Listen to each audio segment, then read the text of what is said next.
उसने अपनी राम कहानी सुनाकर विषैले सांप से कहा कि तुम जाकर उस रानी को डसो जो गरीब की गुहार नहीं सुनती, जो रानी सब कुछ जानकर भी हमें राजा से न्याय नहीं दिला सकी और न ही राजा को छोड़ सकी। तुम जाकर उसे क्यों नहीं डस लेते? सांप ने भी इसमें अपनी असमर्थता जताई। तब भागी भागी गौरैया जंगल में जा पहुंची और उसने बांस से विनती की कि तुम लाठी बनकर उस सांप को मारो।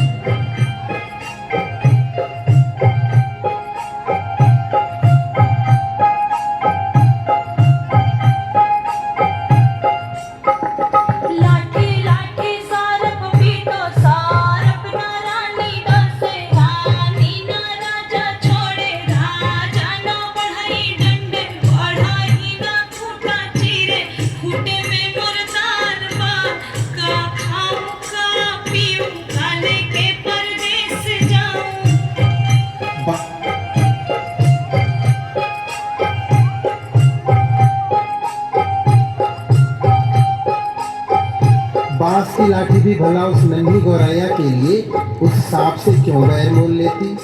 उसने भी इनकार किया। तो गौरैया गुस्से से भर उठी और उड़कर भरगुजे के यहाँ भवक रही आग के पास जा पहुंची और उसे ललकारा, हे आग, तुम सारे जंगल को जलाकर राख कर दो। जिसमें वह बांस के पेड़ हैं, जिसकी लाठी मुझ गरीब और बेसहारा के लिए नहीं उठती, कोई मुझे मेरा हक नहीं दिलाता। आग ने जब सारी बात विस्तार से जाननी चाहिए तो गौरैया ने अपनी राम कहानी उसके आगे भी सुना दी। लाठी लाठी विषधर मायूं, काले के परदेस जाऊं।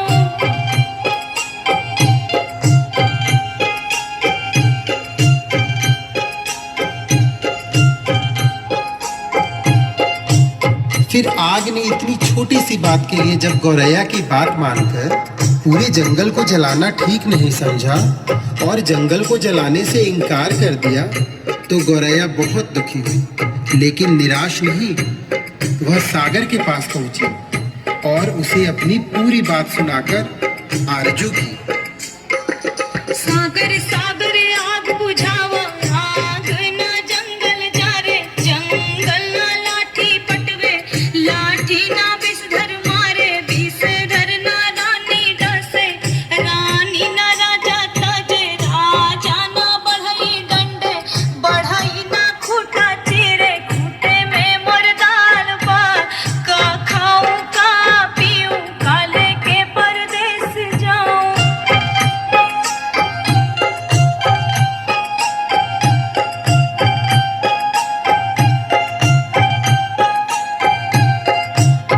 विशाल सागर भला गौरैया की इस गुहार को क्यों सुनता?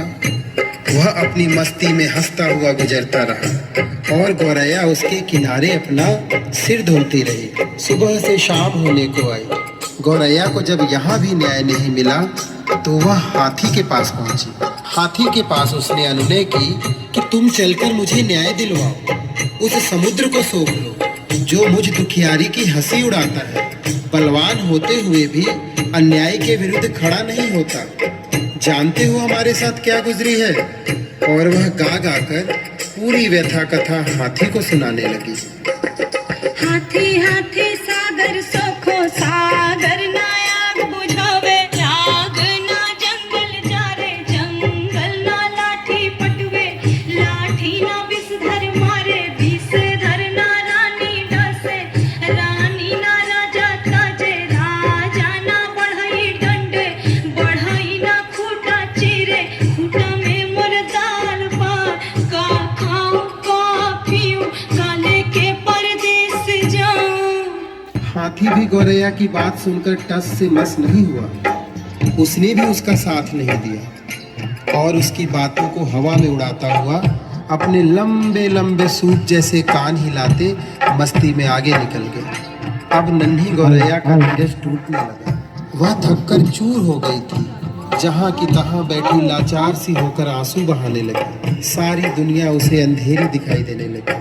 किस किस से उसने अपनी कहानी नहीं सुनाई, लेकिन किसी ने उसकी मदद नहीं की। बेसहारा लाचार की करुण पुकार पर कोई ध्यान नहीं देता। तभी उसके पैरों के पास एक नन्ही सी चींटी आकर उसका हाल पूछने लगी।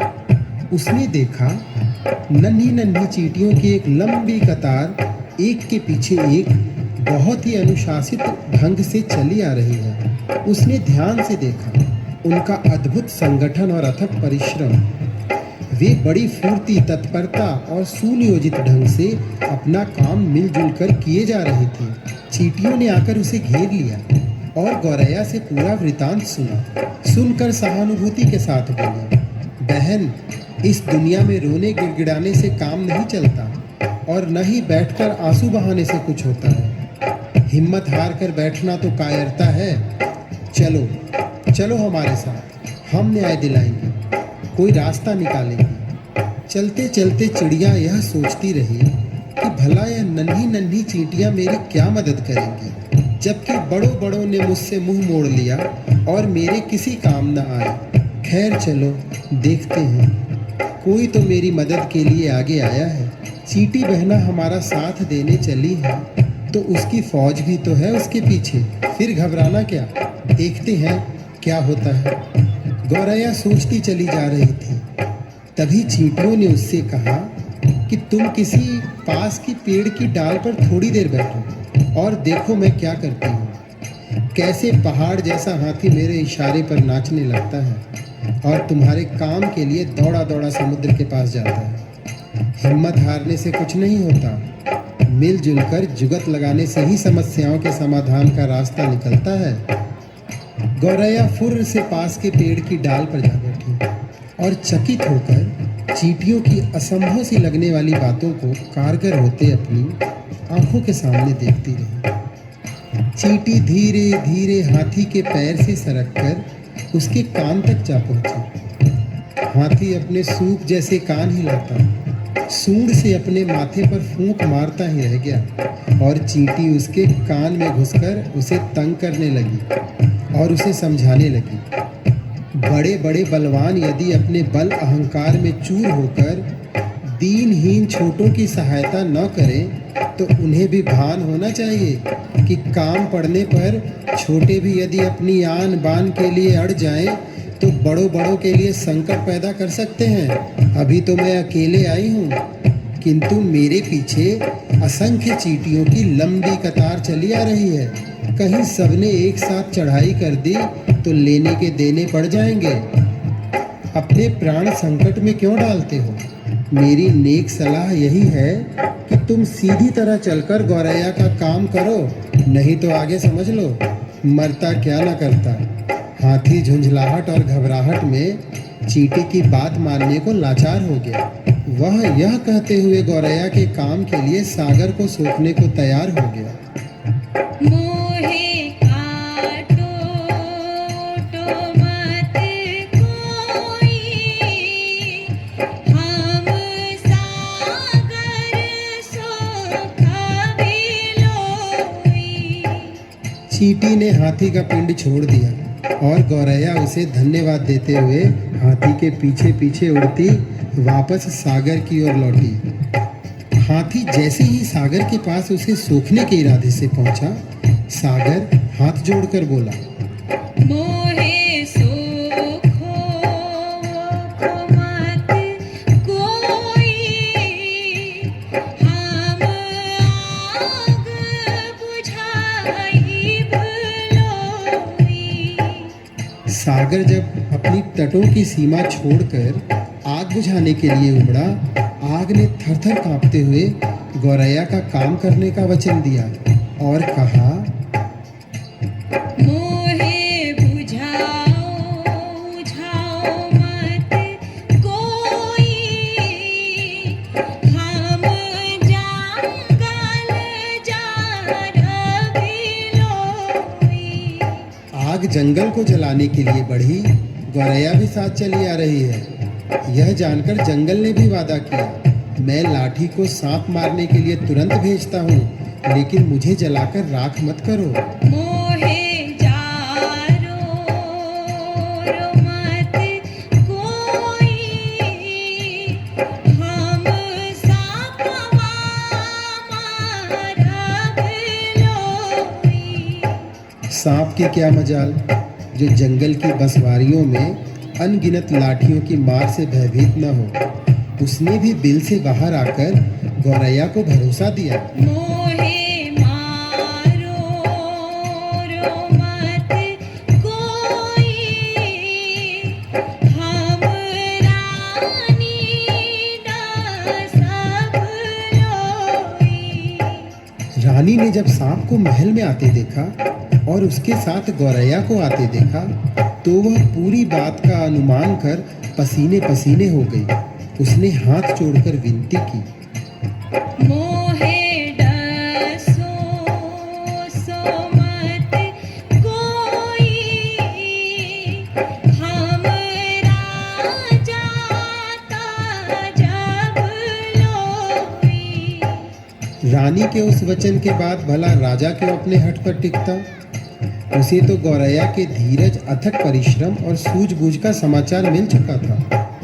उसने अपनी लापरवाही और अन्याय के लिए क्षमा मांगते हुए फौरन बढ़ई को बुलाने का वचन दिया और कहा, मोहे तजो जो मत कोई, हम बढ़ाई डांडब लोई।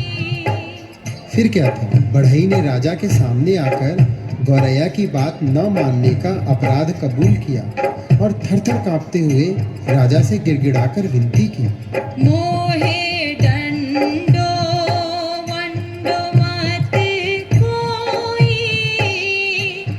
हम खूंटा फाड़ब लोई।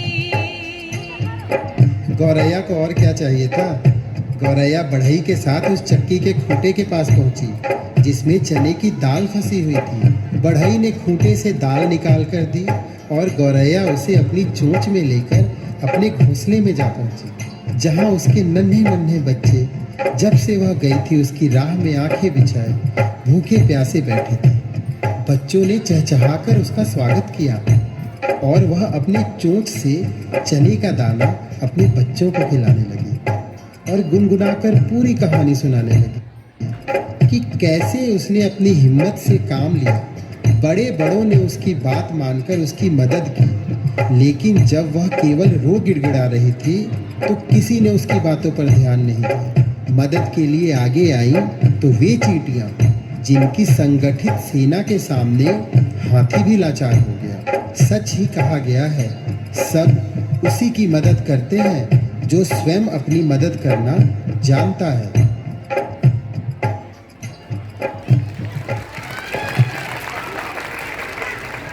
तो इस आगे चलते हैं और इस नाटक से हमने सीखा कि हर इंसान को के जीवन में उतार चढ़ाव तो लगा रहता है, लेकिन हम सभी को इस चिड़िया की तरह निरंतर प्रयास करते रहना चाहिए। तो इसी के साथ हम आगे चलते हैं और मैं चाहूंगी कि इस प्रोग्राम के लिए एक भरपूर जोरदार तालियां हो जाए।